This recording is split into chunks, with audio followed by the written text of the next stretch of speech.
Abramos as nossas Bíblias. O Evangelho segundo escreveu Mateus, em seu capítulo de número 25, versos 31 ao 46.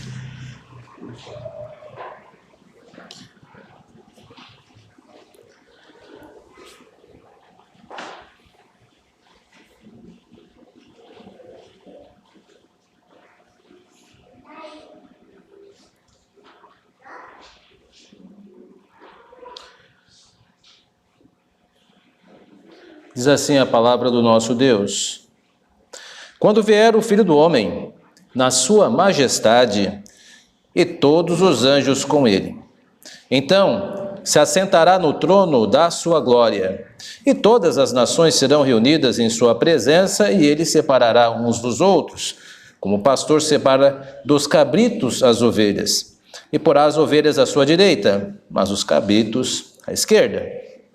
Então dirá o rei aos que estiverem à sua direita: Vinde, benditos de meu Pai, entrai na posse do reino que vos está preparado desde a fundação do mundo. Porque tive fome e me deste de comer, tive sede e me deste de beber, era forasteiro e me hospedastes, estava nu e me vestistes, enfermo e me visitastes, preso e foste ver-me. Então perguntarão justos: Senhor, quando foi que te vimos com fome e te demos de comer? Ou com sede te demos de beber? E quando te vimos forasteiros e te hospedamos? Ou nu e te vestimos? E quando te vimos enfermo ou preso e te fomos visitar? O rei respondendo lhes dirá: Em verdade vos afirmo que sempre que o fizeste a um destes meus pequeninos irmãos, a mim o fizeste. Então o rei dirá também aos que estiverem à sua esquerda: Apartai-vos de mim, malditos, para o fogo eterno, preparado para o diabo e seus anjos. Porque tive fome e não me deste de comer, tive sede e não me deste de beber, sendo forasteiro não me hospedastes, estando nu não me visitastes, achando-me enfermo, não me vestistes, achando-me enfermo e preso, não foste ver-me. E eles lhes perguntarão: Senhor, quando foi que te vimos com fome, com sede, forasteiro, nu, enfermo ou preso, e não te assistimos? Então lhes responderá: Em verdade vos digo que sempre que eu deixasse de fazer a um destes mais pequeninos, a mim o deixaste de fazer. Irão este para o castigo eterno, porém os justos para a vida eterna. A Bíblia diz que existem apenas dois destinos para a humanidade. Existem aqueles que vão para a vida eterna e existem aqueles que vão para o castigo eterno. Não há nenhum meio termo, ou vida eterna ou castigo eterno. Mas o fato é que ninguém deseja ir para o castigo eterno. Todos nós queremos ir para a vida eterna. Surge então uma pergunta direta e clara acerca deste texto: quem são as pessoas que vão para a vida eterna?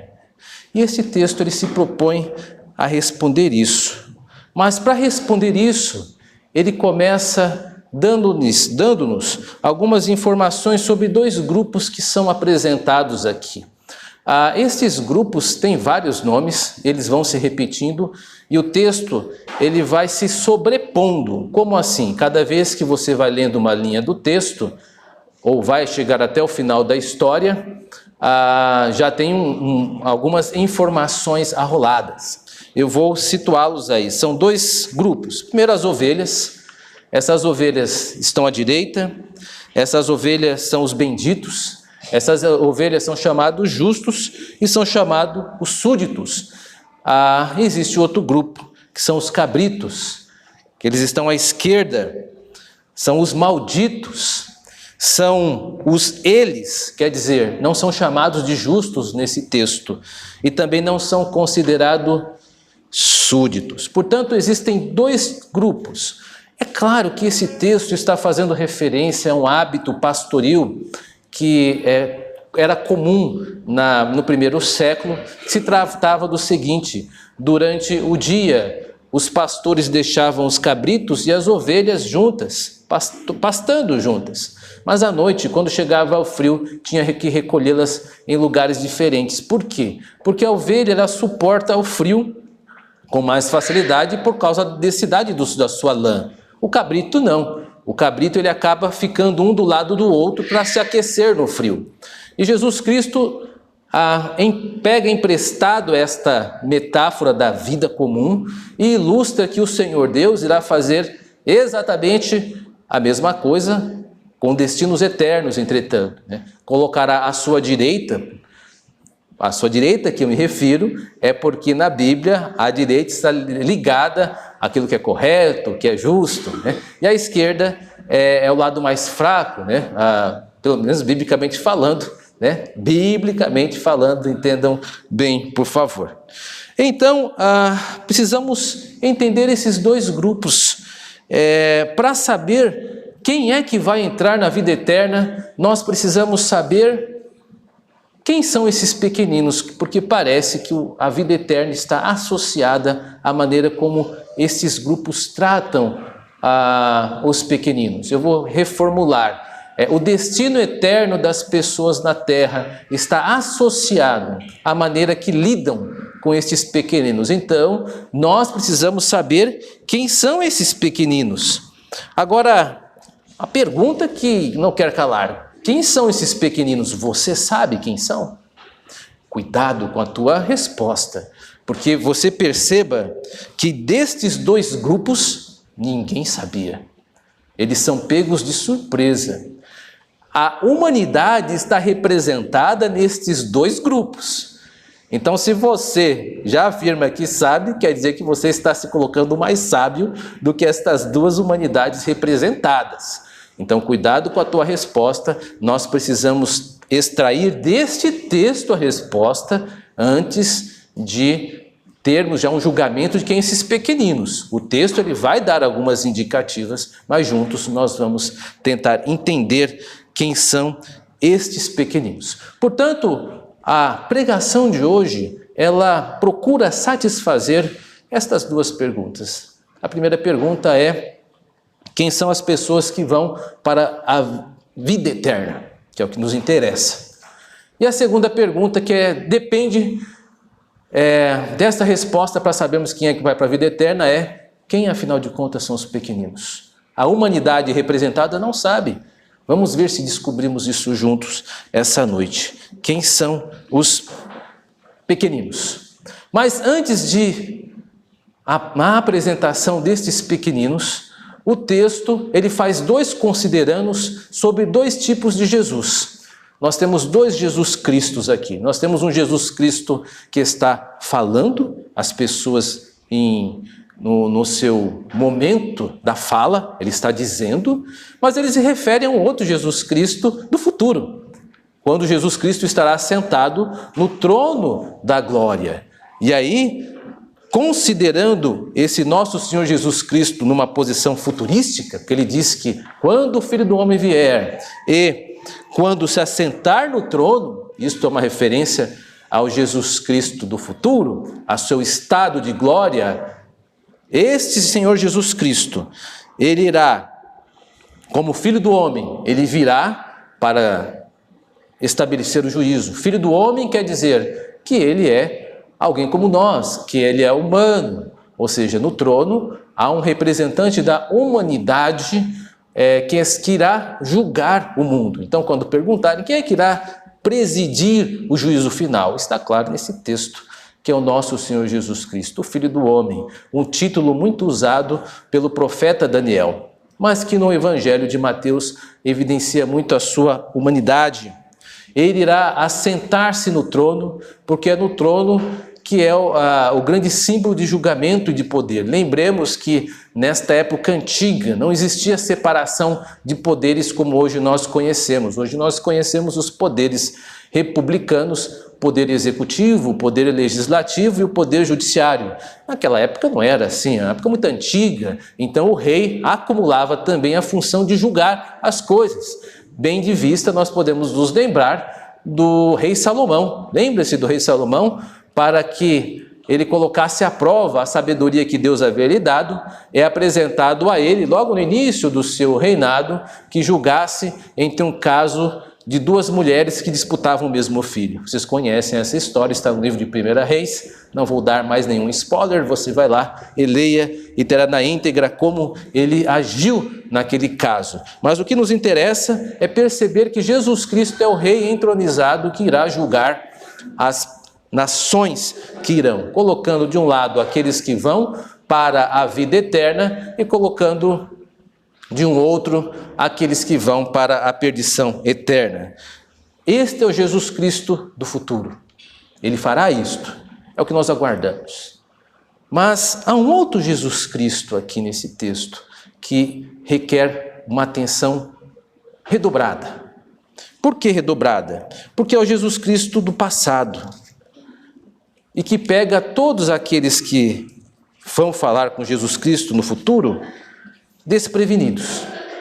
Jesus Cristo, no futuro, disse assim: olha, no passado eu senti fome, senti sede, eu fui forasteiro, estava nu, eu estive doente e estive preso, e ninguém foi me assistir em tais circunstâncias. E os dois grupos ficam de sobressaltos, surpresos com essa informação. É com este Jesus Cristo que nós precisamos nos preocupar. Com este Jesus Cristo que é colocado como no passado, pelo Jesus Cristo do futuro. Ele está indicando que este Jesus Cristo requer cuidados. Precisamos estar atentos em assisti-lo. Porque por meio do atendimento deste Jesus Cristo do passado é que revela-se quem são os pequeninos. Os pequeninos só serão indicados pelo tratamento que dão ao Jesus Cristo do passado, ao Jesus Cristo do passado, tratado pelo Jesus Cristo do futuro. Eu espero que nós estejamos caminhando bem sobre esses dois passos, mas é importante termos em claro que são dois tempos nesse texto apresentados. Um Jesus Cristo do futuro, dizendo, já dando o caminhamento para as destinações eternas das pessoas e revelando por que as pessoas não estão indo para onde gostariam de ir, e elas não estão indo para onde gostariam de ir porque trataram Jesus Cristo do passado de uma forma diferente. Então vamos responder esta pergunta: quem são os pequeninos? Parece ser uma resposta simples e fácil, mas não é. Esse texto tem duas respostas para esta pergunta. Quem são os pequeninos?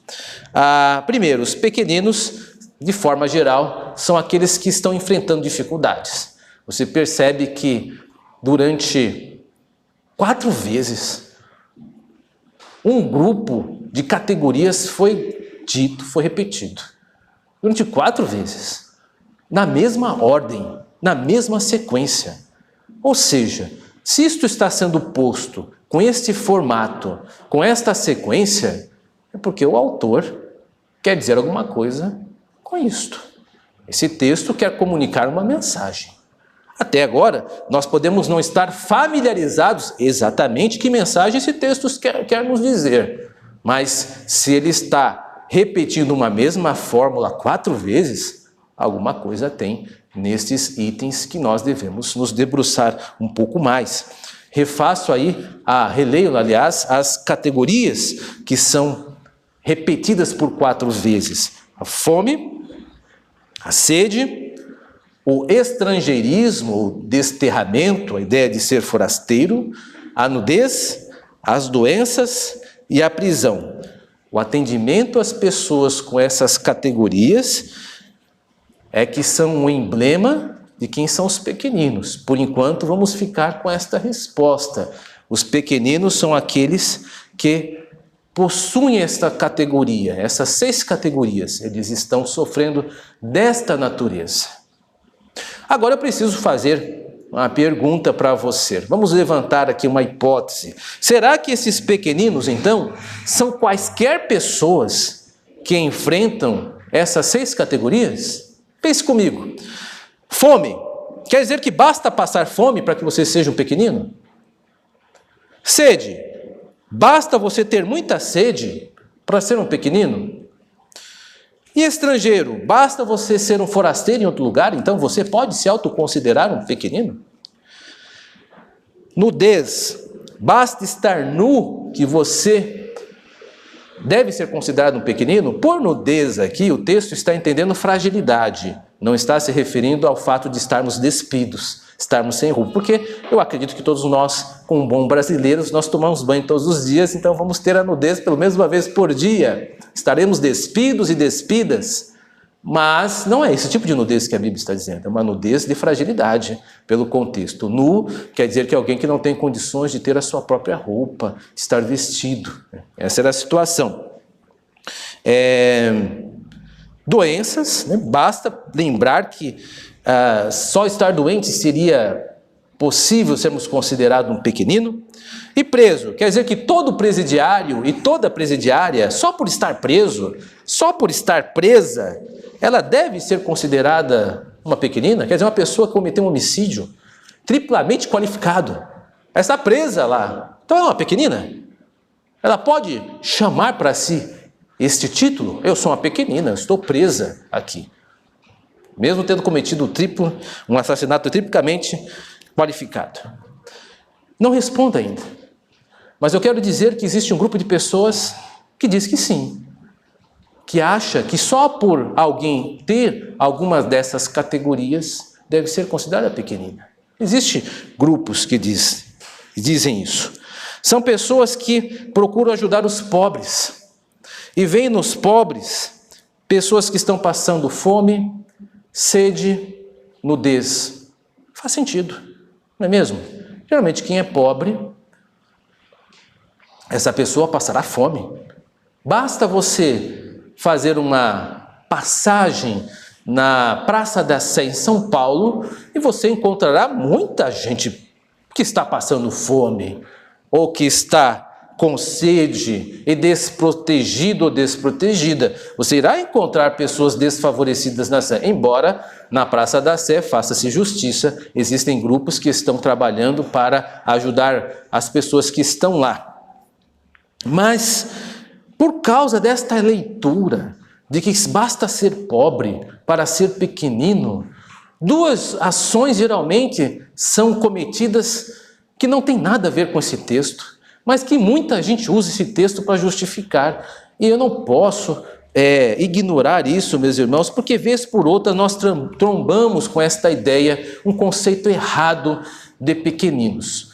E a primeira ideia é a filantropia como salvação. Se você olhar pela perspectiva de quem ajuda, faz sentido. O que é a filantropia? Filantropia é ajuda ao próximo. Existem instituições filantrópicas. Filantropia vem do grego, philos, de amor, tropia, homem, é amor ao próximo. Então, nós sabemos que existem instituições filantrópicas e eu estou me referindo às instituições de ajuda aos carentes. Por exemplo, os orfanatos são instituições filantrópicas. O auxílio ao morador de rua é uma instituição filantrópica. Mas alguns entendem que há uma espiritualidade nisso, que basta ajudar, né, esses grupos, que você está fazendo o trabalho de Deus, que você está fazendo uma boa obra. Para se ter ideia, existem livros escritos sobre isso. Eu vou fazer menção apenas de um, escrito há um tempo atrás, chamado Deus Invisível, de Philip Yancey, onde ele, por exemplo, relata o trabalho de algumas freiras na Índia, onde elas se organizam. Quem conhece um pouco sobre a história da Índia sabe que existe um trabalho filantrópico católico muito presente lá, devido à atuação da figura histórica Madre Teresa de Calcutá. Creio que vocês conhecem ou já ouviram falar. E lá na Índia, um grupo de pessoas se reúnem, vão para a capela e há uma cruz nesta capela escrito "Tenho sede". Então eles se reúnem, fazem oração e vão ajudar os pobres. Estas pessoas acreditam que há uma espiritualidade bíblica nesse tipo de ação, que a filantropia é a boa obra necessariamente. Antes de continuar com isso, eu preciso fazer o seguinte parêntese. Deus sempre se preocupou com pessoas pobres. A Bíblia demonstra que Deus sempre se preocupou com os mais fragilizados socialmente. Por exemplo, o Antigo Testamento tem os fragilizados representados pelos órfãos, pelas viúvas e pelos estrangeiros. Esses grupos eram sempre muito atendidos, ou era procurado estabelecer regras para os ajudar. Por exemplo, quando tem lá em Levítico 19, acerca do amor ao próximo, existe uma maneira de demonstração de amor ao próximo, que era o atendimento àqueles que estavam passando necessidade da seguinte maneira: as pessoas que tinham uma vinha não deveriam colher exaustivamente tudo que estava na vinha, deveriam deixar que as uvas que caíram no chão ficassem lá para que os pobres viessem pegar. Os pobres, as viúvas e os estrangeiros. Quem usa esse expediente, por exemplo, é Ruth, que é uma antepassada de Davi. Quando ela, antes de encontrar com Boaz, ela está correndo ou está colhendo espigas que estavam deixadas no chão devido a esta lei. Então, Deus estabeleceu algumas leis para ajudar os órfãos, as viúvas e os estrangeiros, os necessitados.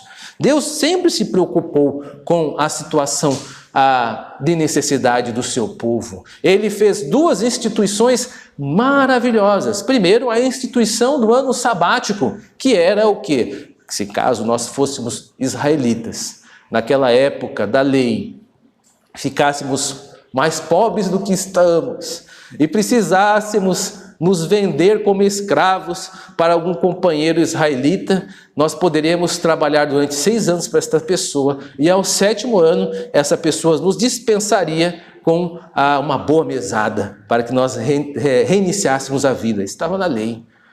Outro dispositivo da lei era o ano do jubileu.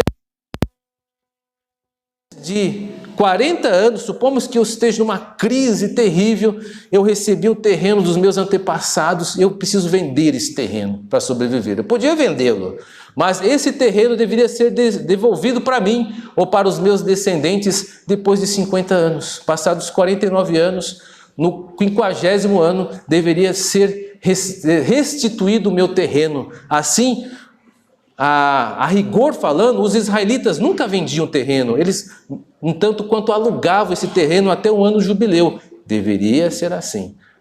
Infelizmente, no Antigo Testamento, não há registro de colocar em prática esta lei, mas foi instituída em Levítico, porque Deus se preocupava com a distribuição de terras entre o povo, ou seja, Deus sempre instituiu leis para a proteção das nossas necessidades básicas, como moradia, vestuário, para que a misericórdia fosse, de uma certa maneira, distribuída na nação. Ou seja, Deus sempre cuidou dos pobres. Não podemos ignorar isso. Mas, agora eu preciso fechar o parênteses. Dizer que isso é uma espiritualidade é algo diferente. Boas obras não são filantropia. A filantropia, ela tem uma função. Ela é uma função social. Saúdo as instituições filantrópicas, muito bem-vindo, belo trabalho, continuem assim. Socialmente, fazem um legítimo trabalho para a sociedade brasileira, por favor, não pare. Mas dizer que isto é espiritualidade é faltar com a verdade. A Bíblia não reconhece que boas obras são filantropia. Isto precisa ser dito, porque cada vez mais há um pensamento católico brasileiro que acaba passando por nós em épocas de bastante frio, onde muitos evangélicos vão comprando este pensamento católico, porque a Igreja Católica, devido à teologia da libertação, uma teologia dos anos 70, na América Latina, que prega que auxílio do pobre é um atendimento a Jesus Cristo. Estou fazendo aqui uma visão bem simplista, uma teologia mais complexa, mas tenta desvirtuar isso.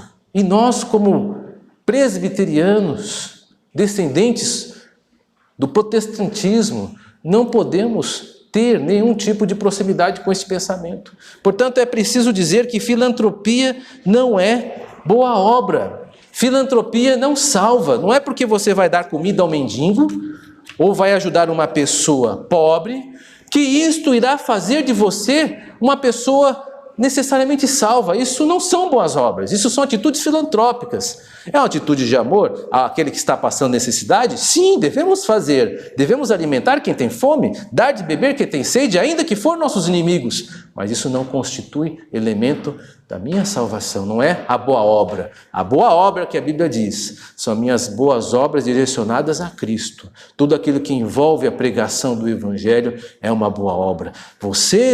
Nós estamos aqui envolvidos em uma grande boa obra, que é a pregação do Evangelho na cidade de Itaquaquecetuba. Isto não tem preço. Isto é maior do que as nossas necessidades temporais, como sede e fome, por exemplo.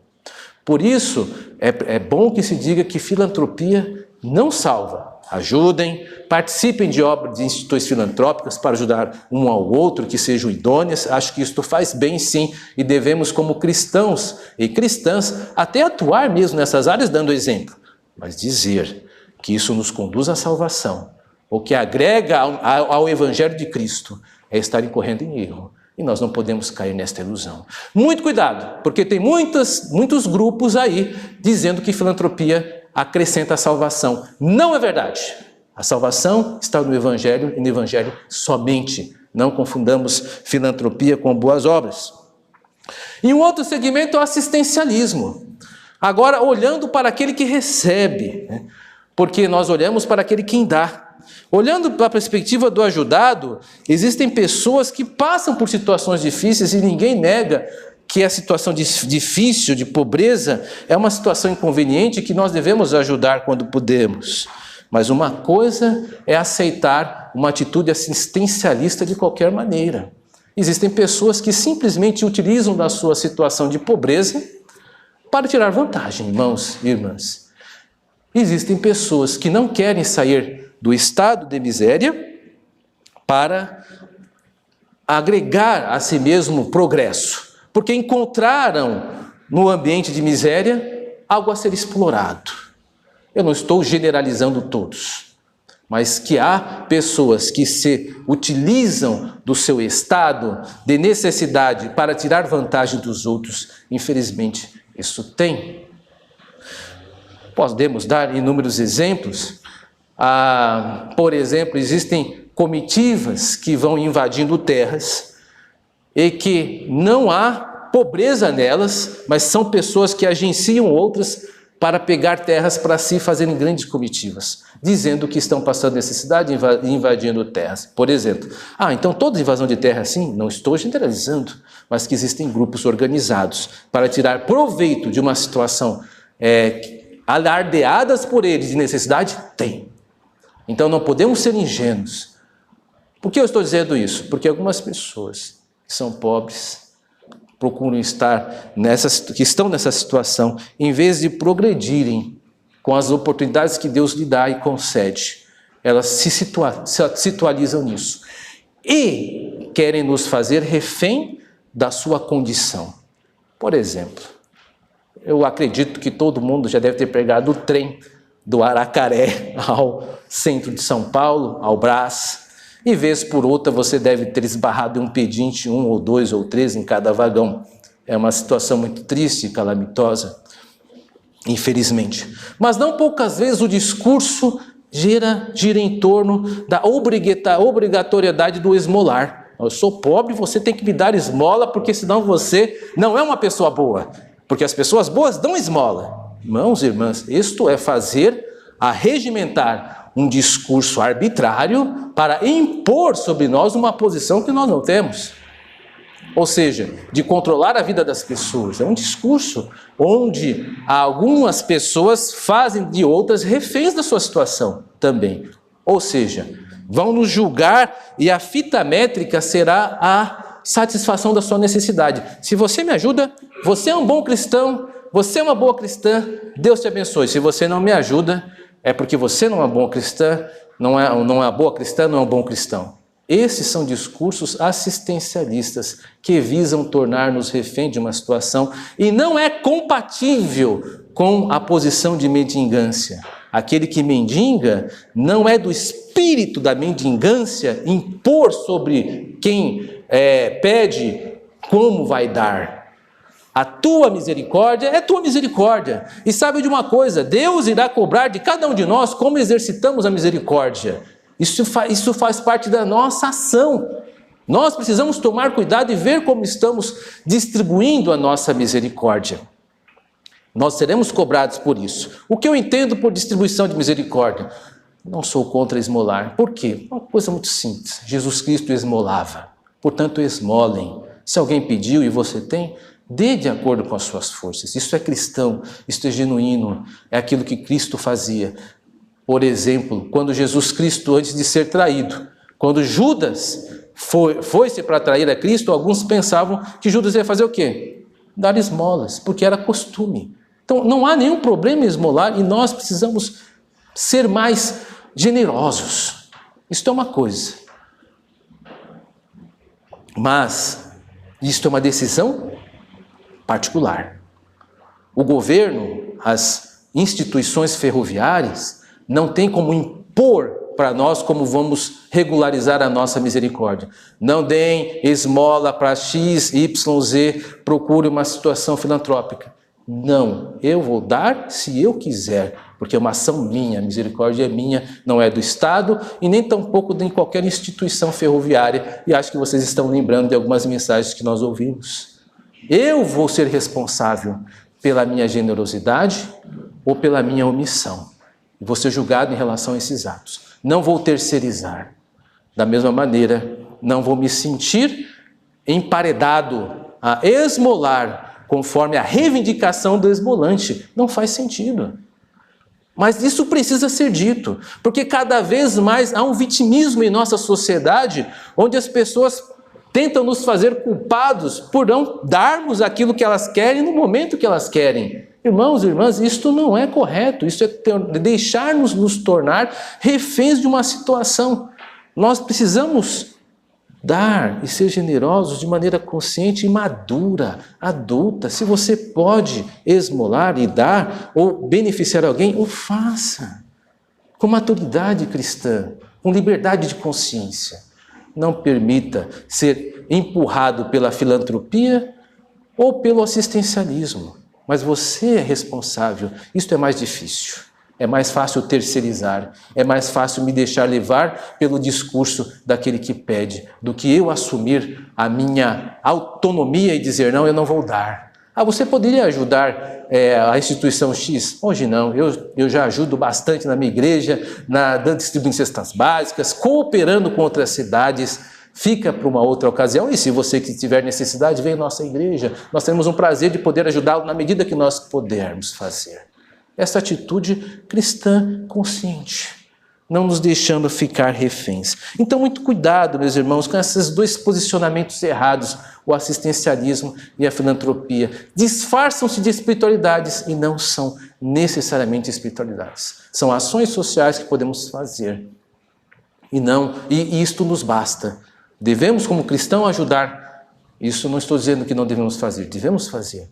Mas não deixemos que esses discursos extremamente organizados nos façam reféns, nos tornem seus escravos destas falas.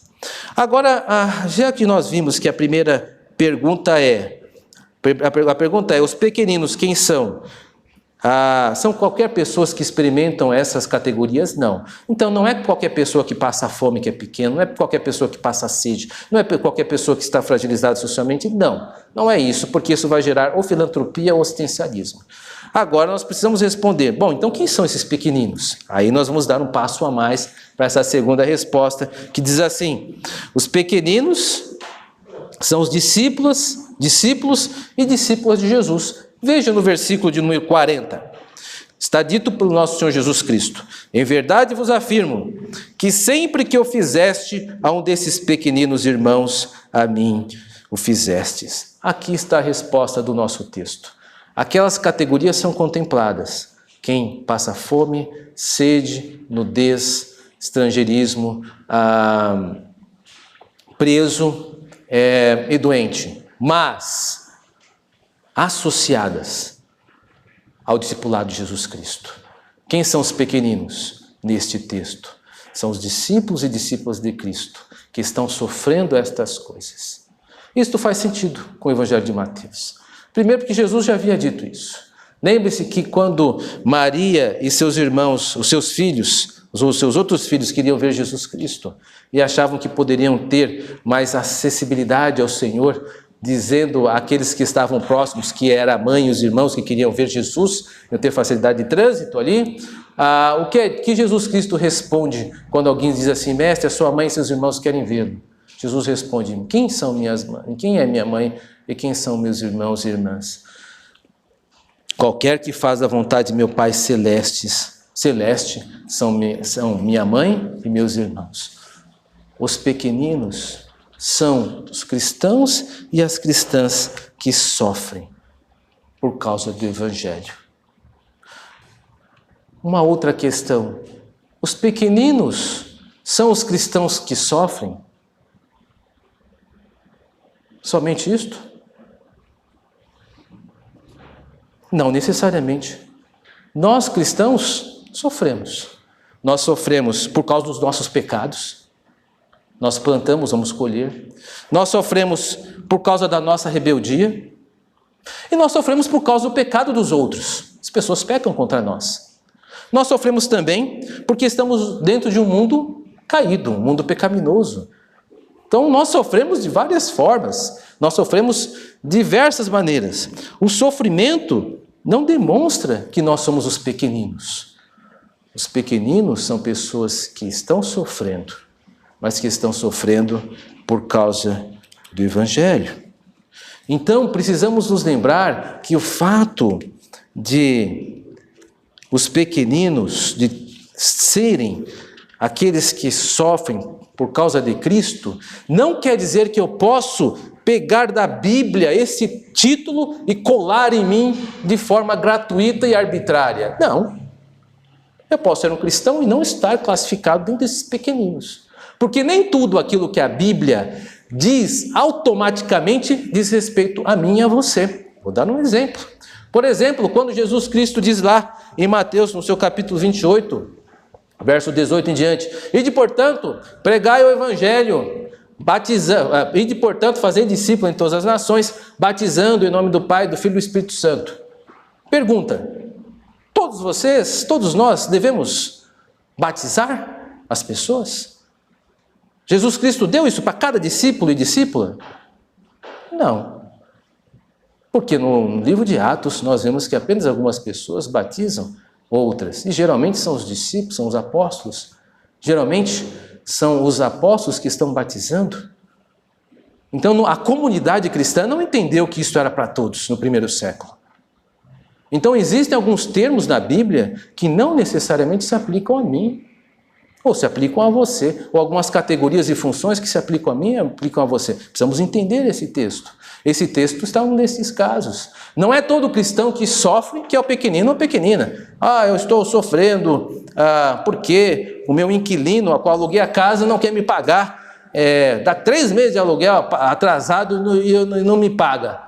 Ora, eu acho que você tem que tomar medidas legais enquanto a isto, se a conversação não deu frutos. Por quê? Porque você está sendo vítima de uma situação lesando o seu patrimônio. E você precisa tratar isso. Isso causa sofrimento? Causa. Você é um pequenino porque o seu inquilino não te paga? Não. Porque todos nós vamos sofrer várias coisas. Esse sofrimento não está associado ao Evangelho. Mas eu sou um cristão. Eu sou uma cristã, eu aluguei a casa. Essa associação não basta. Não é esta associação que o texto está fazendo. Quem são os pequeninos, então? Os pequeninos são pessoas que enfrentam dificuldades, sem problema. Quem são os pequeninos? Os pequeninos são discípulos de Jesus Cristo, como o Senhor disse. Portanto, juntando essas duas respostas, aí nós temos uma resposta completa. Os pequeninos são os irmãos, os pequeninos irmãos são os discípulos e discípulas de Jesus Cristo que sofrem por causa da pregação do Evangelho. Estes são os pequeninos. Estas são as pequeninas. E isso está em total harmonia com o texto. Veja, por exemplo, que nosso Senhor Jesus Cristo sempre demonstrou solidariedade com aqueles que estão sofrendo de uma maneira que estava unido a eles. Por exemplo, quando o apóstolo Paulo, antes de ser Paulo, Saulo, perseguiu a igreja, Jesus Cristo aparece para Saulo até então. E o que ele pergunta para Saulo? Saulo, por que persegue os meus discípulos? Não fala isso. Saulo, por que me persegues? Ou seja, Jesus Cristo, ele se vê em nós quando estamos sofrendo pelo anúncio do Evangelho, pela pregação do Evangelho. Estes são os pequeninos, que estão sendo perseguidos mesmos por causa do Evangelho. Estes são os pequeninos nesse texto. Foi assim com o apóstolo Paulo, foi assim também com os discípulos de Jesus Cristo, quando o Senhor mandou os 12 para evangelizar as ovelhas perdidas na casa de Israel e disse o seguinte: quem vos recebe a vocês, recebe a mim. Ou seja, nós estamos juntos, né? Nós somos um, vocês e eu somos um. Quando vocês estão comigo fazendo aquilo que eu ordeno, aí vocês são os meus pequenos irmãos, porque vocês estão atuando como eu atuaria. Aí nós entendemos que as categorias fome, nudez, elas fazem parte daqueles que estão sofrendo pelo Evangelho. Nós vemos isso em outros textos. Por exemplo, o apóstolo Paulo entendia isso. Ele, desabafando com os coríntios, ele diz isso na sua segunda epístola de Paulo aos Coríntios, no capítulo 11, verso 27. Olha, ninguém me incomode, porque eu fiz muito pelo Evangelho, em trabalhos, em fadigas, em vigílias, muitas vezes, em fome e sede, em jejuns, muitas vezes, em frio e nudez. Eu preguei o Evangelho. O apóstolo Paulo, ele poderia ser dito ser um dos pequeninos. O apóstolo João poderia ser chamado de um dos pequeninos. Por quê? Porque lá no capítulo 1, verso 9 de Apocalipse, ele dá um relatório acerca da sua vida, a sua situação em Patmos. Eu, João, irmão vosso e companheiro na tribulação, no reino e na perseverança em Jesus, achei-me na ilha de Patmos por causa da palavra de Deus e do testemunho de Jesus Cristo. O apóstolo João era um pequenino. Da mesma forma que Epafrodito também, lá de Filipenses, do capítulo 2, poderia ser chamado de pequenino, uma vez que ao levar a oferta para ajudar o apóstolo Paulo, que estava preso até então, ele fica doente, ele também poderia ser chamado de um pequenino. Por isso, meus irmãos e irmãs, agora nós temos uma clareza um pouco maior dessa resposta, dessa pergunta. Quem são os pequeninos nesse texto?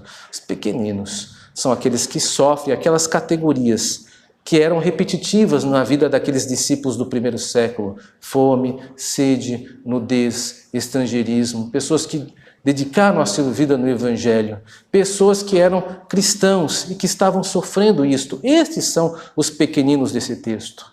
Portanto, sabedores disso, nós não vamos nos deixar ficar presos pelo discurso da filantropia. Nós sabemos que é um sequestro desse texto que fazem, sejam instituições religiosas ou não.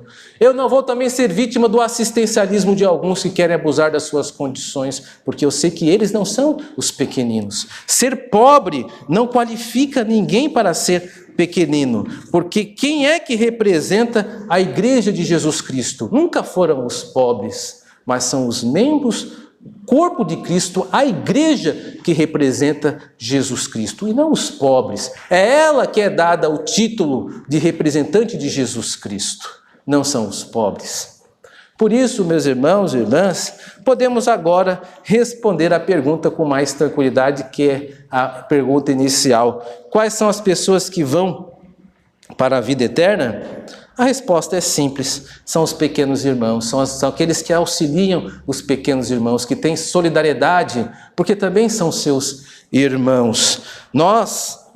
E aí o texto ele começa a olhar para nós e dizer, nós somos as Lídias deste presente tempo.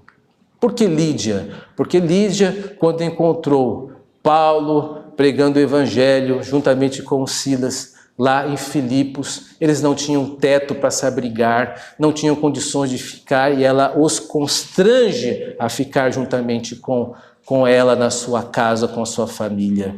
Nós devemos agir como o carcereiro de Filipos, que após ser converso pela pregação de Paulo e Silas, ele então leva Paulo e Silas para sua casa, lava os seus vergões e aí os auxilia no seu ministério. Esse é o papel da igreja nesse texto. Estes são aqueles que vão para a vida eterna, que estão dispostos a lavar as feridas daqueles que estão sofrendo pelo evangelho, que estão dispostos a trazer e a hospedar estas pessoas em suas casas, com todo o peso que isso com certeza irá trazer-nos, mas que este peso seja apresentado como sacrifício para Deus.